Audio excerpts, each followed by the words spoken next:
Some burdens are not yours to choose. They are yours to carry.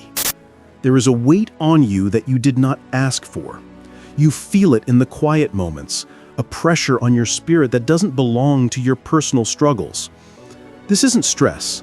This isn't anxiety. This is a gravitational pull on your life, drawing you toward a purpose so vast it frightens you. You keep trying to shake it off, to live a simpler life, but it clings to you like a second shadow.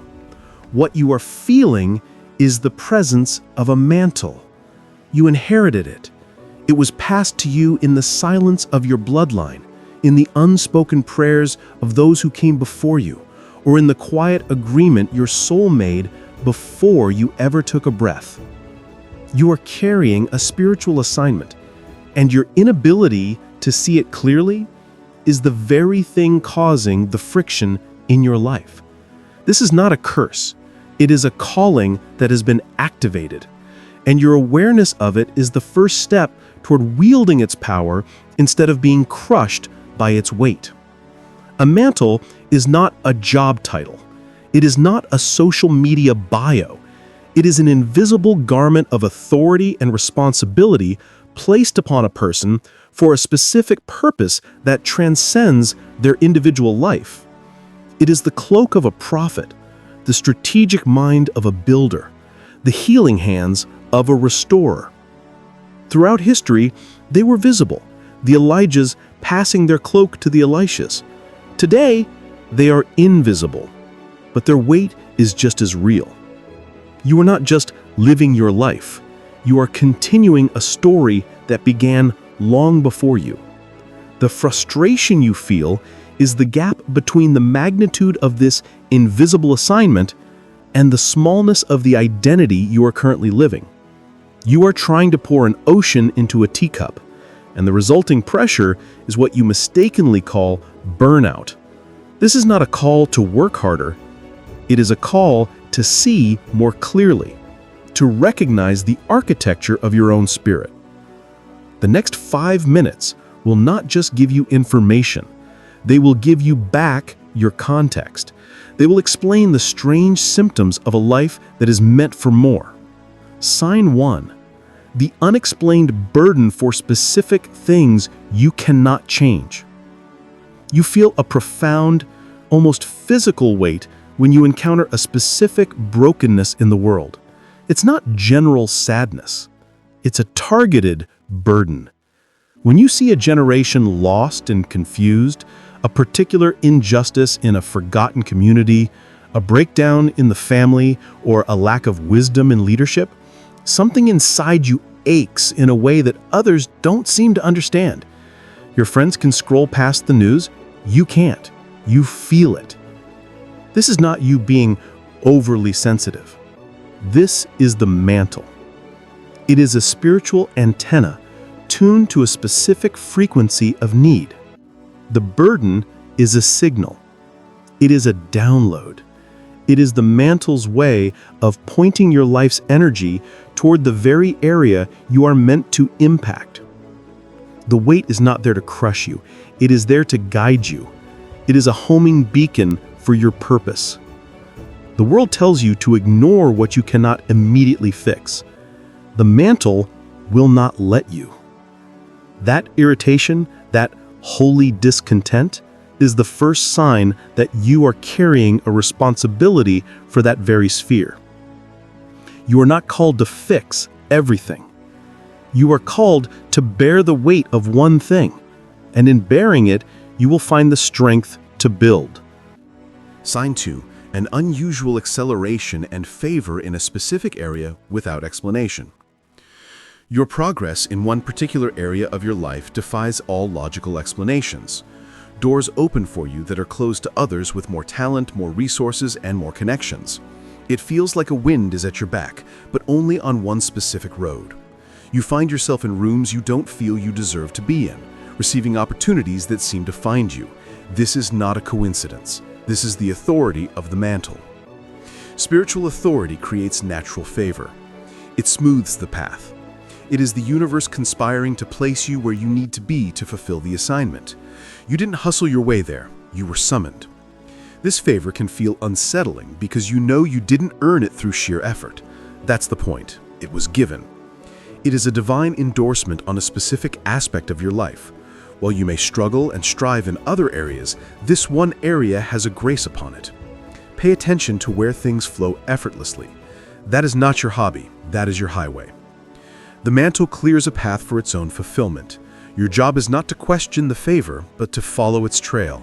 It is leading you directly to the place where your spiritual authority is meant to be exercised. Sign 3.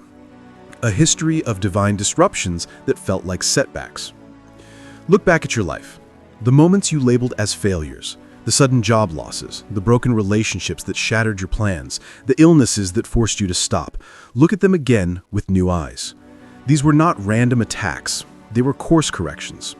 A mantle cannot be carried out according to your small, comfortable plans. The ego must be broken. The personal agenda must be dismantled. These disruptions were the process of your life being rerouted onto its true path. You were being pulled out of a lane that was too small for your destiny. The pain was real, but its purpose was to save you from a life of quiet insignificance. You thought you were being punished, when in fact you were being prepared. The mantle requires a vessel that is humble enough to carry it, and those disruptions sanded down your edges, cracked your pride, and made you reliant on a strength that is not your own. You were not a product of your failures. You were a product of what those failures forged in you. The resilience, the empathy, the deep trust in the unseen. These are the tools you will need to manage the weight of the mantle. Your greatest setbacks were actually the setup for your greatest authority. Sign 4. You possess a knowing that others lack, and it isolates you. You have insights that seem to come from nowhere. You can see the end of a situation from its very beginning. You can discern the root of a problem while everyone else is arguing about the symptoms. This knowing is not based on data. It is a download. It is a clarity that arrives fully formed. This gift, however, comes with a cost, a deep sense of isolation.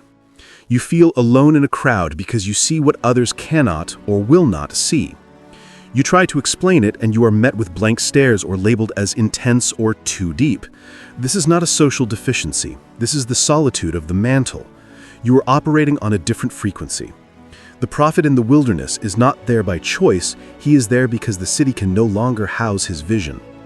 Your loneliness is not a sign that you are broken in relationship. It is a sign that you are carrying a truth that has not yet found its time. Do not curse this isolation. It is the very space where the mantle is cultivated. It is in this quiet that you hear the instructions others are too busy to receive.